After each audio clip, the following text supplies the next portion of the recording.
Hola, hoy nos toca platicar sobre el emplazamiento y sus efectos, ¿vale?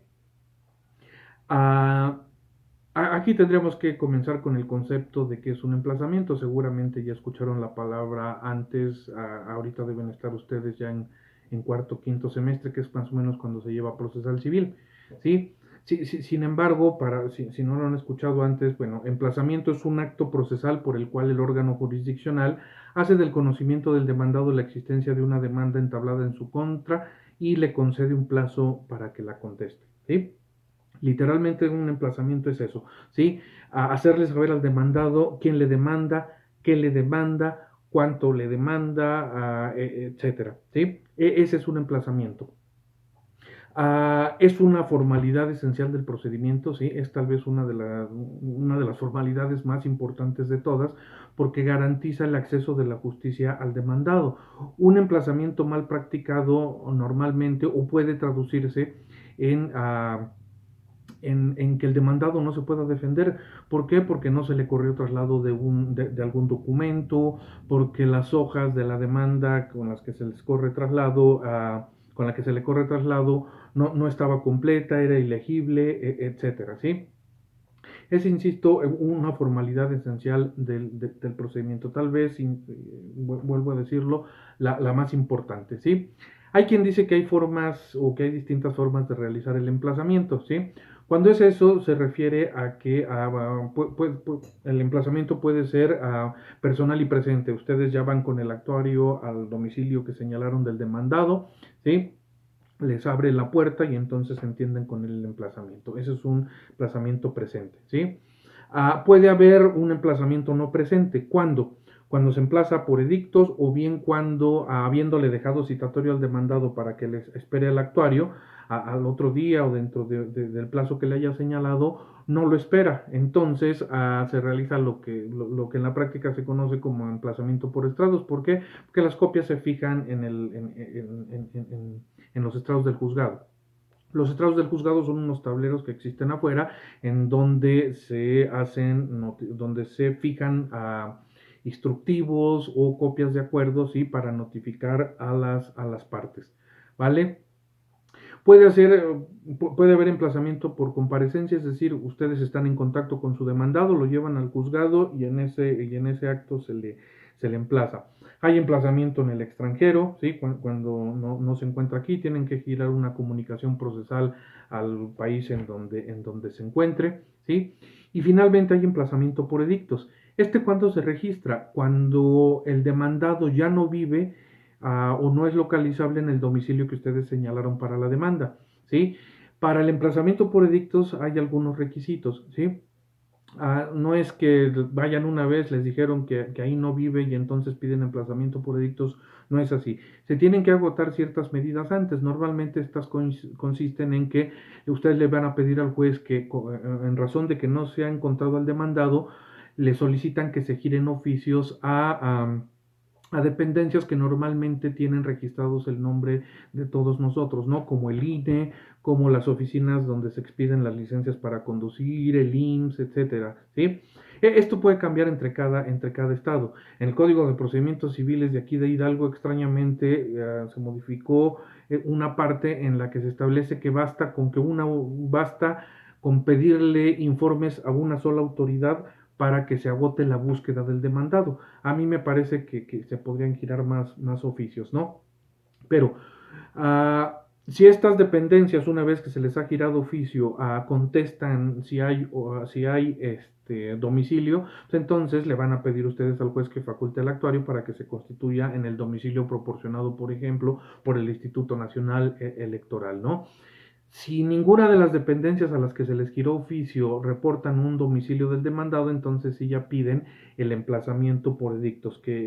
¿En qué consiste? Se va a hacer el emplazamiento mediante publicaciones normalmente.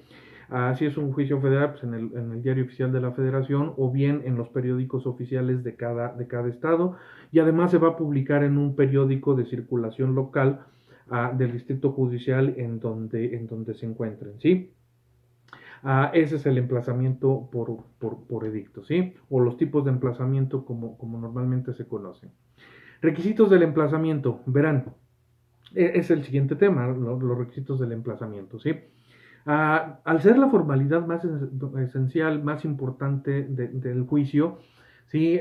Es un acto complejo, es un acto que tiene bastantes requisitos y que la jurisprudencia generalmente va cambiando, va revocando requisitos que antes exigían, se van pidiendo nuevos, etcétera, ¿sí? Pero principalmente nos toca platicar sobre los que están en el código, ¿sí? Uno de ellos es cerciorarse de que es el demandado, ¿sí? Es decir, pues pedirle una identificación o preguntarle es usted tal persona para que el actuario sepa que se trata de la persona que ustedes están buscando, ¿no? Tiene que cerciorarse de cómo encontró el domicilio, es decir, constituido en el domicilio tal, según una plaquita que está pegada en la esquina y de acuerdo al número que está pegado al frente del domicilio, según el informe de algún vecino, este es el domicilio buscado, ¿sí? El actuario tiene que asentar todo eso. Les recomiendo ponerse a estar presente siempre y hacerle observaciones al actuario en caso de que se les vaya alguno, ¿sí? Ellos tienen a veces mucho trabajo y pueden omitir a veces señalar alguna situación, aunque regularmente pues, es su trabajo y lo hacen bien, ¿sí?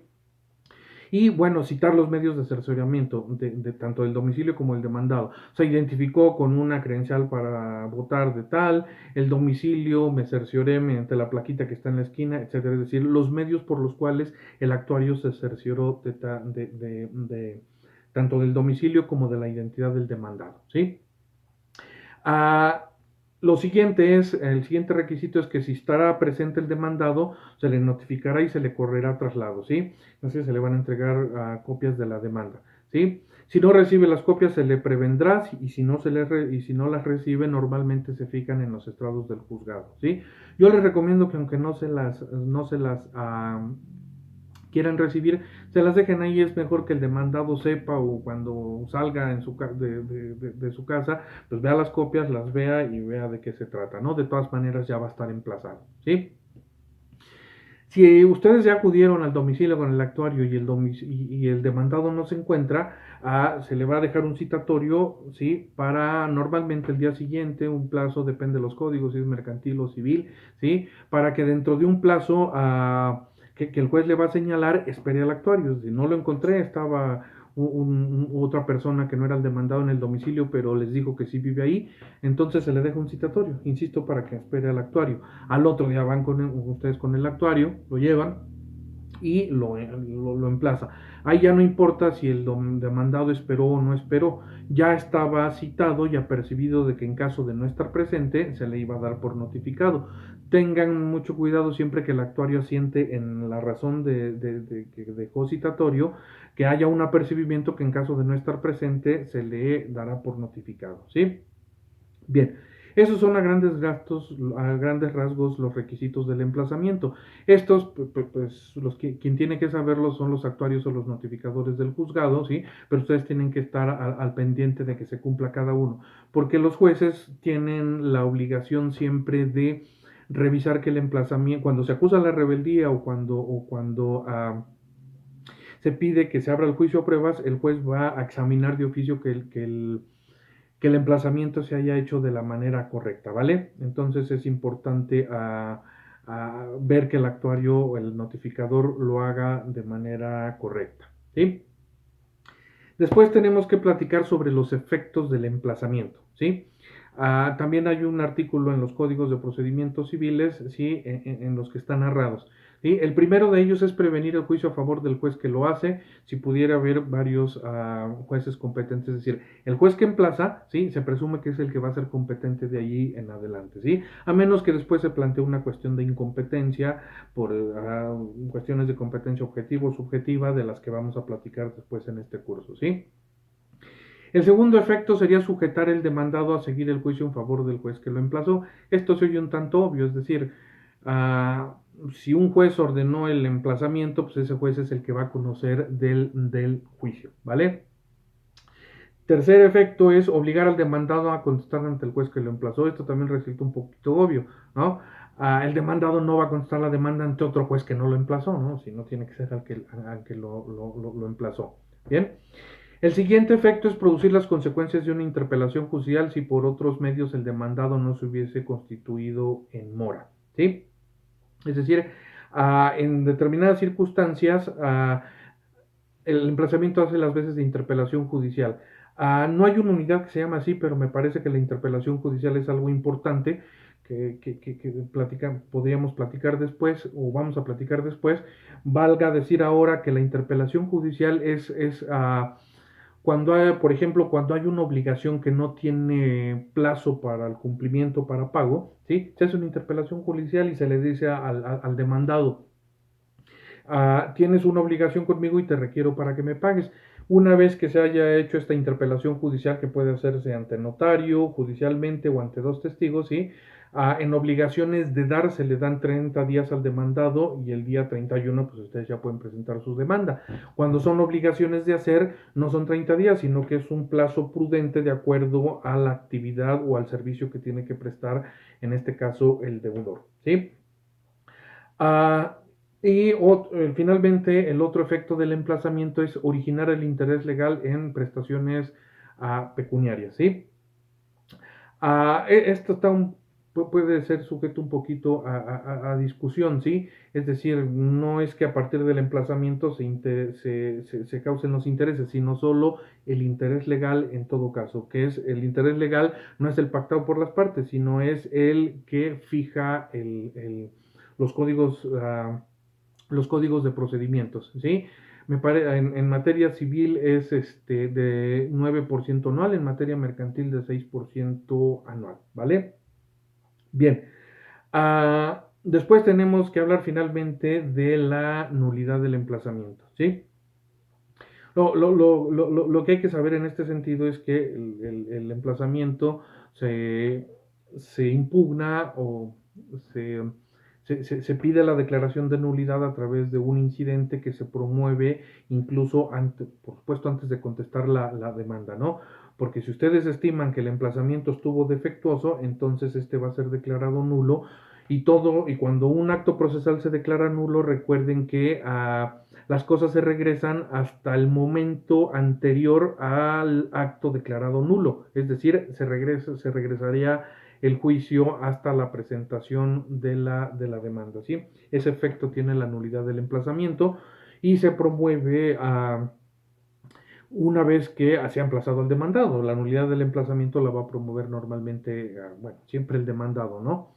¿Sale? Bien, esto es por lo que hace al emplazamiento, ¿sí? Ahora que ya estamos en clases presenciales, por supuesto, ahí se platica más ampliamente sobre estas cosas, ¿no? Pero espero que con esto quede un poquito más claro. Muchas gracias.